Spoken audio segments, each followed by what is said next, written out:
दोस्तों, एक एसपी ने 2 सिपाही और एक दरोगा की ड्यूटी लगाई हुई थी कि तुम्हें डीएसपी के साथ रहना है, इसको अकेला नहीं छोड़ता। अब जैसा उनको आदेश मिला था, ठीक वैसे ही वो डीएसपी के साथ साई की तरह लग जाते हैं। अब डीएसपी साहब कहीं भी जाएं, खाएं पिए सोएं, कुछ भी करें, वो दोनों सिपाही और दरोगा उनके बिल्कुल हर समय उनके साथ थे। इसी बीच में डीएसपी साहब उठते हैं, उठने के बाद वो चलते हैं तो 2 सिपाही उनके साथ साथ चलने लगते हैं। अब डीएसपी से गुस्सा आ जाता है, वो कहते हैं कि मैं भाई टॉयलेट में जा रहा हूँ, क्या टॉयलेट में भी नहीं जाने दोगे? तो वो कहते हैं कि साहब आप चले जाओ, हम बाहर खड़े हो जाएंगे, लेकिन आप दरवाज़ा बंद मत करना, ताकि आप हमारे को दिखते रहने चाहिए। और डीएसपी टॉयलेट करने चला जाता है, लेकिन 2 सिपाही जो उस नज़र रखे हुए थे तो उनसे बहुत ज़्यादा परेशान हो जाता है। दोस्तों, ये डीएसपी साहब जो हैं सोशल मीडिया पर लगातार वायरल हो रहे थे। इनकी खबर अखबार में छप रही थी, इसलिए उनकी निगरानी रखी जा रही थी, कहीं ये कुछ गलत कदम ना उठा दें। इसीलिए 2 सिपाही और एक दरोगा की ड्यूटी लगाई गई थी इनकी निगरानी के लिए। राम राम, नमस्कार, प्रणाम। मैं अजय स्वामी स्वागत करता हूं आपका अपने YouTube channel Ajay true crime पर। प्लीज़ दोस्तों, चैनल को सब्सक्राइब करो, वीडियो को लाइक करो, ताकि मेरा हौसला भी बढ़ता रहे।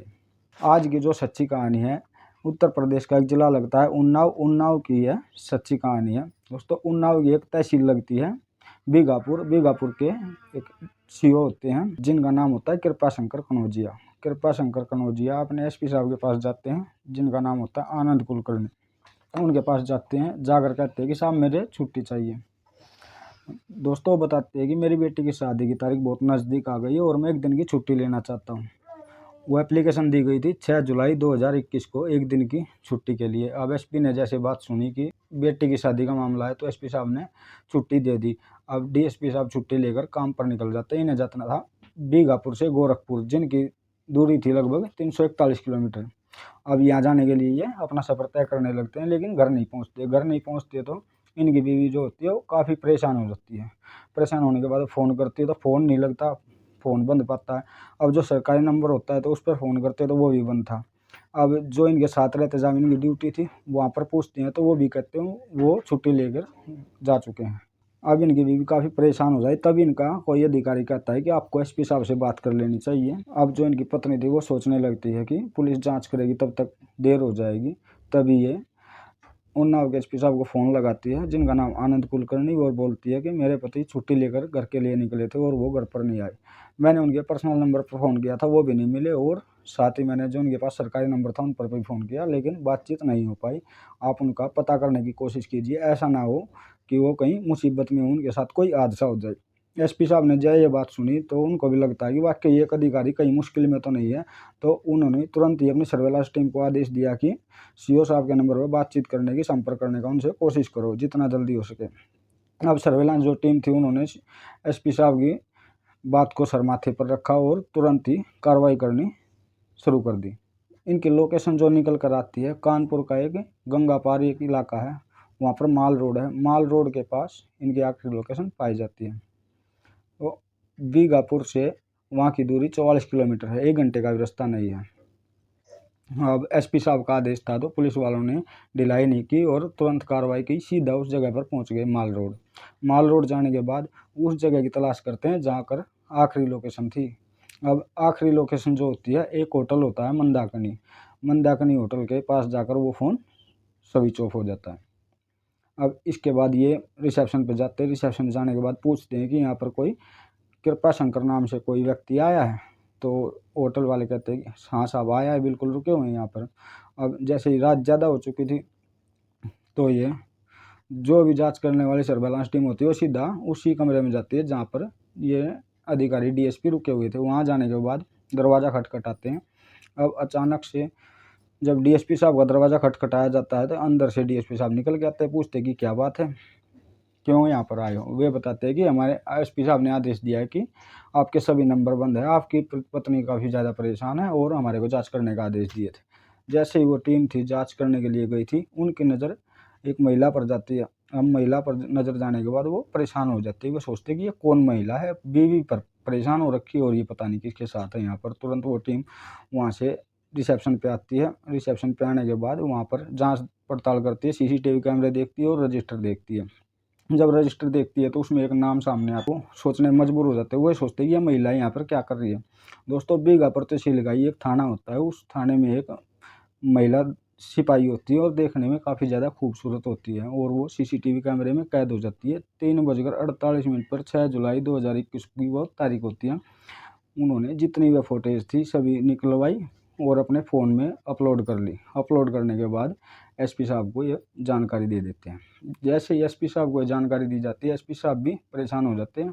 सोचते हैं कि छुट्टी ली थी बेटे की शादी की तैयारी के लिए और ये मंगा रहे हैं वहाँ पर जाकर रंग लिया। और इससे भी ज़्यादा बात तो हैरान करने वाली ये थी कि टीम अंदर जाती ज़रूर है और जब पता करते हैं कि ये यहाँ से जाते कब हैं, तो अगले दिन यानी कि 7 जुलाई 2021 की सुबह को यहाँ से निकलते हैं। अब ये बात तो अधिकारी को और बुरी लगती है। एक तरफ तो वो सीसीटीवी फुटेज जो है उसके अंदर जा रहे हैं होटल के, और दूसरे फ़ोटो जो थे बाहर निकलते हैं, वे चेक की जाती। तो इन्होंने हालांकि जब अंदर गए थे अपनी पहचान छुपाई हुई थी। इन्होंने अपने मुंह पर एक कपड़ा लपेटा हुआ था और जो महिला सिपाही होती थी उन्होंने सफ़ेद कलर के दुपट्टे से अपना मुंह कवर किया होता। ये वीडियो सोशल मीडिया पर वायरल हो जाती है। वायरल ये हो जाता है कि सर्कल ऑफिसर यानी कि डीएसपी साहब अपने ही इलाके के एक थाने की महिला सिपाही के साथ अश्लील हरकत कर रहे या रंगरलिया मना रहे, उसको होटल में ले जाकर नाजायज संबंध बना रहे थे।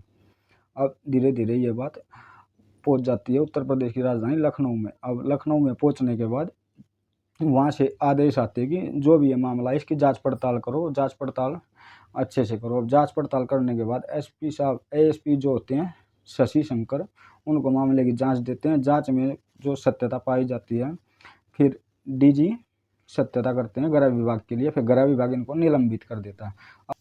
अब ये बात होती है मंगलवार की, और महिला सिपाही बुधवार को ऑफिस पहुंचती है और वो सोचती है कि ये मामला बहुत ज़्यादा वायरल हो रहा है और मेरी बहुत ज़्यादा बेइज्जती हो रखी है।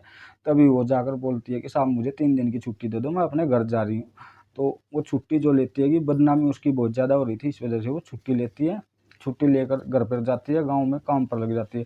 लेकिन जो डीएसपी साहब होते हैं लगातार उनकी बहुत ज़्यादा परेशान होने लगते हैं क्योंकि उनकी बहुत ज़्यादा बेइज्जती हो रही है। तो एसपी साहब तभी सोचने लगते हैं कि ये कोई गलत कदम ना उठा ले। तभी एसपी साहब ने 2 सिपाही और 1 दरोगा उनकी निगरानी के लिए लगा दिए। उन्होंने बोला कि जहाँ जाए इनके साथ में रहो, ऐसा ना हो कि ये कोई गलत कदम उठा ले। अब डीएसपी साहब जहाँ भी जा रहे थे, खा रहे थे, पी रहे थे, सो रहे थे, तो वो दोनों सिपाही उनकी निगरानी कर रहे थे। निगरानी करते करते जब ये बात दूसरे लोगों तक पहुँचती है तो वाकई उन्हें और ज़्यादा बुरा लगता है। हालांकि उनको सस्पेंड कर दिया जाता है, फिर बाद में जो भी होता है वो बहाल भी हो जाते हैं। लेकिन जो ये घटना है ये काफ़ी चौंकाने वाली है। ये जो मामला है उस टाइम पे कोरोना काल था और उस टाइम पे एक दूसरे आदमी मिलने से ही बच रहे थे और ये दोनों होटल में जाकर अपनी रंगरलियाँ मना रहे थे। अब उस टाइम पे जो खबर छिपी थी कि बिहार की एक महिला दरोगा के साथ भी ये डीएसपी साहब अश्लील बातें करते थे अब, और उनके साथ भी इनका कुछ नाजायज रिश्ता चल रहा था। अब जो भी सत्यता थी वो तो ये पूरे उत्तर प्रदेश में आग की तरह फैल जाती है और सभी लोग सोचते हैं कि एक अधिकारी आखिर अपने एरिया के महिला सिपाही के साथ ऐसा काम कैसे कर सकता है। दोस्तों, इस घटनाक्रम को सुनाने का उद्देश्य किसी को परेशान करना नहीं बल्कि आपको सचेत करना है, आपको जागरूक करना है।